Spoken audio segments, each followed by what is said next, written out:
Ladies and gentlemen, I represent a company called Eschan Group. I think we are the oldest publishers in the country, and for last 3 years we have gone in terms of launching 2 new companies. One is on K-12 space in terms of multimedia content, and the other one we just launched 2 days back here is simulation-based learning material for engineering colleges. I'm just giving you this background to understand my thought process and from where I come. I am a mechanical engineer, practiced in industry for last 25 years, and after that moved to education-related projects for last 5 years. One of the reasons for me to take this shift was I have seen the best practices, I have implemented them, I have run companies. But somewhere right from my first day in my first job, there were certain questions which remain unanswered. I joined as a graduate engineer trainee in Tata Motors at their Pune plant, and the very first day as an engineer when I went to the shop floor and I was given my assignment and the place where I was to work, I didn't know where I was totally lost. And it was not only with me, but with everyone who was in that batch. Because whatever we learned in our engineering education, number one, it was not enough. Number two, it was not real life.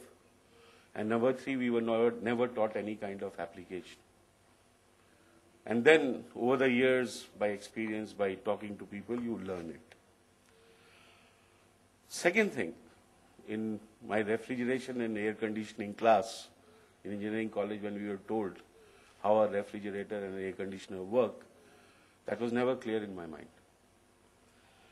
Very recently, I would say about 4 years back, attending an exhibition in Germany, I found that all the German corporates, largely in engineering, have gone into some kind of e-learning or e-communication.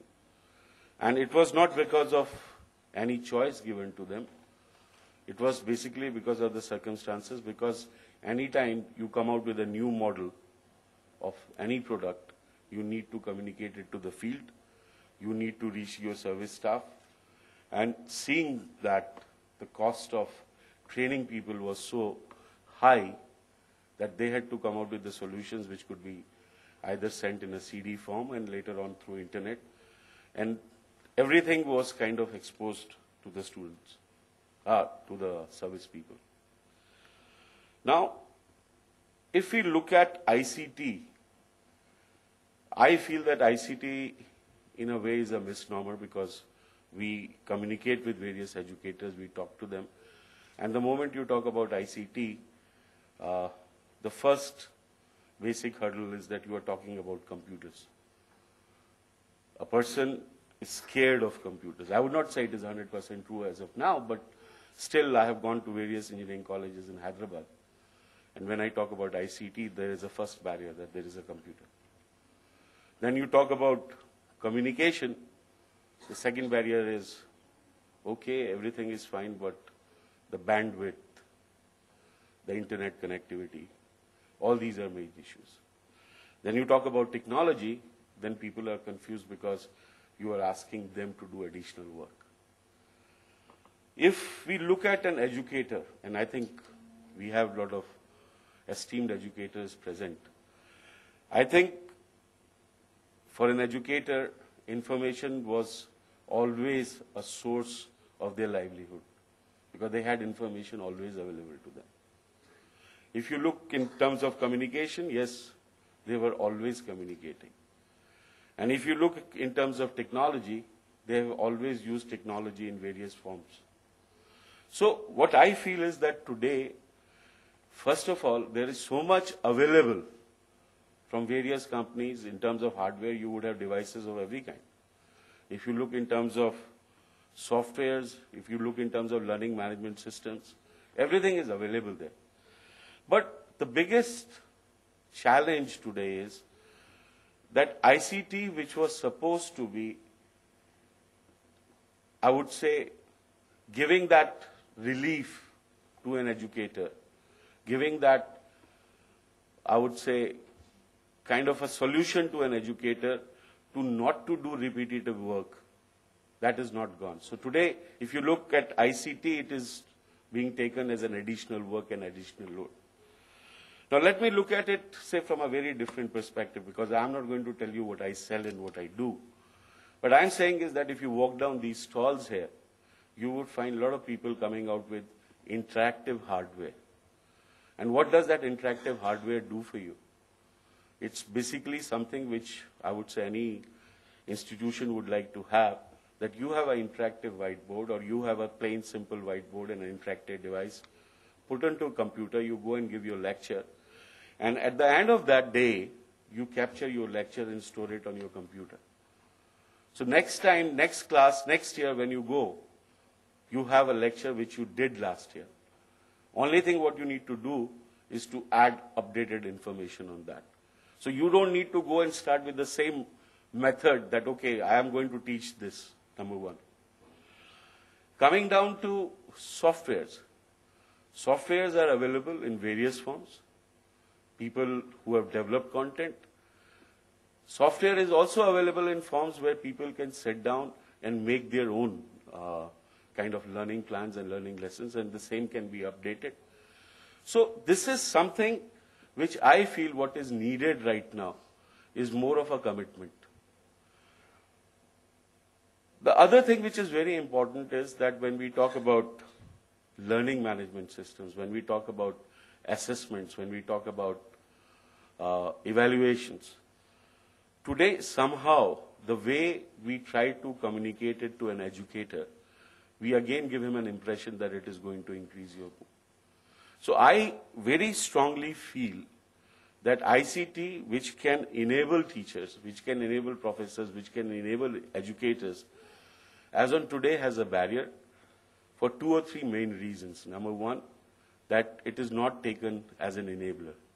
It is always taken as a challenge. It is always taken as an additional work. Just to give you another example, I go to engineering colleges and I say I have this software available with me. So how much it costs? So I go back and say, okay, if you use it, it's going to cost you about 4 lakhs per year.